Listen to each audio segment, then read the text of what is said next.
When he had finished praying, Jesus left with his disciples and crossed the Kidron Valley.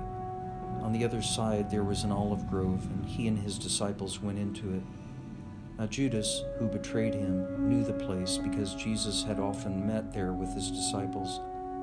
So Judas came to the grove, guiding a detachment of soldiers and some officials from the chief priests and Pharisees.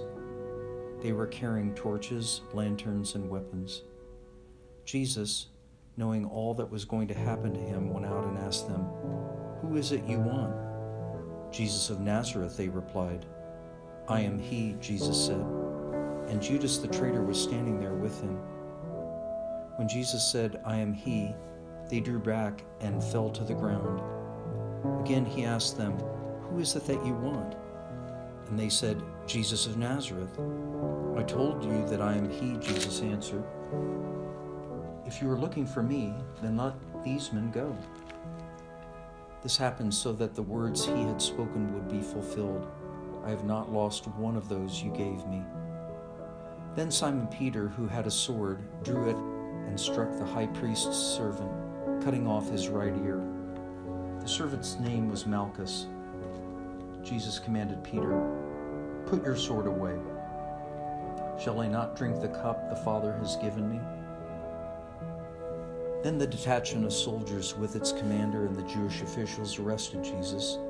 They bound him and brought him first to Annas, who was the father-in-law of Caiaphas, the high priest that year. Caiaphas was the one who had advised the Jews that it would be good if one man died for the people. Simon Peter and another disciple were following Jesus. Because this disciple was known to the high priest, he went with Jesus into the high priest's courtyard, but Peter had to wait outside at the door.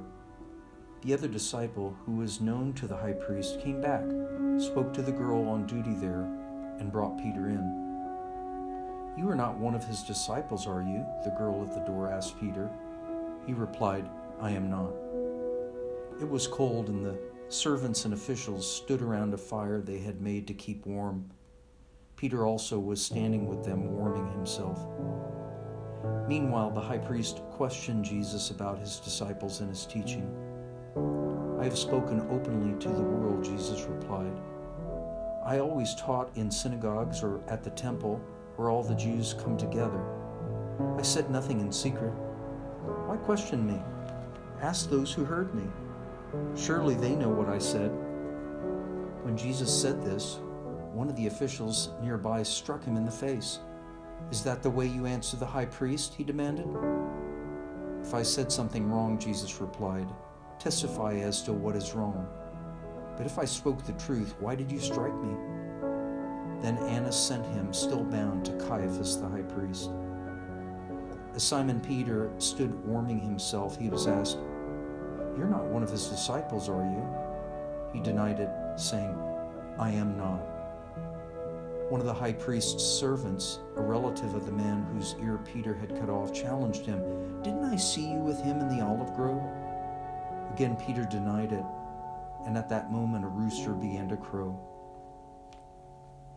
Then the Jews led Jesus from Caiaphas to the palace of the Roman governor. By now it was early morning, and to avoid ceremonial uncleanness, the Jews did not enter the palace. They wanted to be able to eat the Passover. So Pilate came out to them and asked, "What charges are you bringing against this man?" "If he were not a criminal," they replied, "we would not have handed him over to you." Pilate said, "Take him yourselves and judge him by your own law." "But we have no right to execute anyone," the Jews objected. This happened so that the words of Jesus had spoken, indicating the kind of death he was going to die, would be fulfilled. Pilate then went back inside the palace, summoned Jesus, and asked him, "Are you the king of the Jews?" "Is that your idea?" Jesus asked, "or did others talk to you about me?" "Am I a Jew?" Pilate replied. "It was your people and your chief priests who handed you over to me. What is it you have done?" Jesus said, "My kingdom is not of this world. If it were, my servants would fight, to prevent my arrest by the Jews, but now my kingdom is from another place." "You are a king then," said Pilate. Jesus answered, "You're right in saying I am a king. In fact, for this reason I was born, and for this I came into the world, to testify to the truth. Everyone on the side of truth listens to me." "What is truth?" Pilate asked. With this he went out again to the Jews and said, "I find no basis for a charge against him. But it is your custom for me to release to you one prisoner at the time of the Passover. Do you want me to release the King of the Jews?" They shouted back, "No, not him. Give us Barabbas." Now Barabbas had taken part in a rebellion. Then Pilate took Jesus and had him flogged. The soldiers twisted together a crown of thorns and put it on his head. They clothed him in a purple robe and went up to him again and again, saying, "Hail, King of the Jews!" And they struck him in the face. Once more Pilate came out and said to the Jews, "Look, I am bringing him out to you to let you know that I find no basis for a charge against him." When Jesus came out wearing a crown of thorns and the purple robe, Pilate said to them, "Here's the man." As soon as the chief priests and their officials saw him, they shouted, "Crucify, crucify!" But Pilate answered, "You take him and crucify him. As for me, I find no basis for a charge against him." The Jews insisted, "We have a law, and according to that law he must die, because he claimed to be the Son of God." When Pilate heard this, he was even more afraid, and he went back inside the palace. "Where do you come from?" he asked Jesus. But Jesus gave him no answer. "Do you refuse to speak to me?" Pilate said. "Don't you realize I have power either to free you or to crucify you?" Jesus answered, "You would have no power over me if it were not given to you from above. Therefore, the one who handed me over to you is guilty of a greater sin."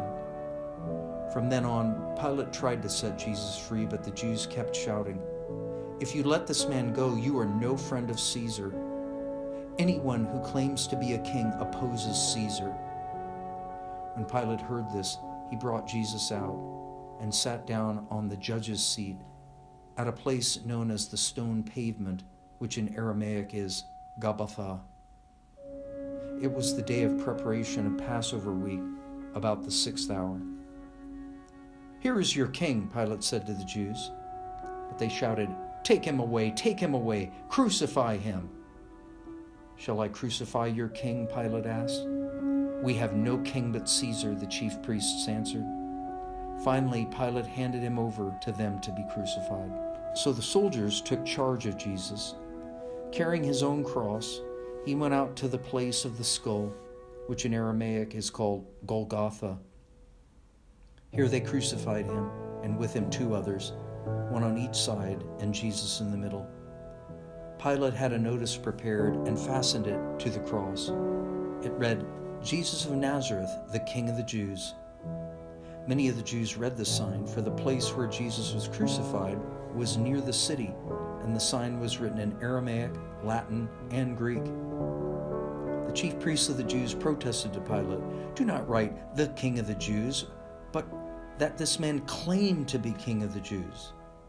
Pilate answered, "What I have written, I have written." When the soldiers crucified Jesus, they took his clothes, dividing them into 4 shares, one for each of them, with the undergarment remaining. This garment was seamless, woven in one piece from top to bottom. "Let's not tear it," they said to one another. "Let's decide by lot who will get it." This happened that the scripture might be fulfilled, which said, "They divided my garments among them and cast lots for my clothing." So this is what the soldiers did. Near the cross of Jesus stood his mother's sister, Mary the wife of Clopas, and Mary Magdalene. When Jesus saw his mother there and the disciple whom he loved standing nearby, he said to his mother, "Dear woman, here is your son," and to the disciple, "Here is your mother." From that time on, the disciple took her into his home. Later, knowing all was now completed, and so the scripture would be fulfilled, Jesus said, "I am thirsty."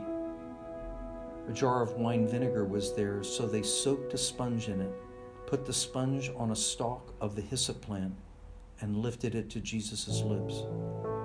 When he had received the drink, Jesus said, "It is finished." With that, he bowed his head and gave up his spirit. Now it was the day of preparation, and the next day was to be a special Sabbath. Because the Jews did not want the bodies left on the crosses during the Sabbath, they asked Pilate to have the legs broken and the bodies taken down.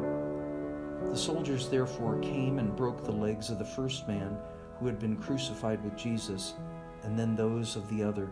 But when they came to Jesus and found that he was already dead, they did not break his legs. Instead, one of the soldiers pierced Jesus' side with a spear, bringing a sudden flow of blood and water.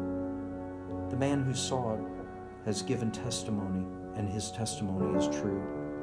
He knows that he is telling the truth, and he testifies so that you also may believe. These things have happened so that the scripture would be fulfilled. Not one of his bones will be broken. And, as another scripture says, they will look on the one they have pierced. Later, Joseph of Arimathea asked Pilate for the body of Jesus. Now Joseph was a disciple of Jesus, but secretly, because he feared the Jews. With Pilate's permission, he came and took the body away. He was accompanied by Nicodemus, the man who earlier had visited Jesus at night. Nicodemus brought a mixture of myrrh and aloes, about 75 pounds. Taking Jesus' body, the two of them wrapped it with the spices in strips of linen. This was in accordance with the Jewish burial customs. At the place where Jesus was crucified, there was a garden, and in the garden a new tomb in which no one had ever been laid. Because it was the Jewish day of preparation, and since the tomb was nearby, they laid Jesus there.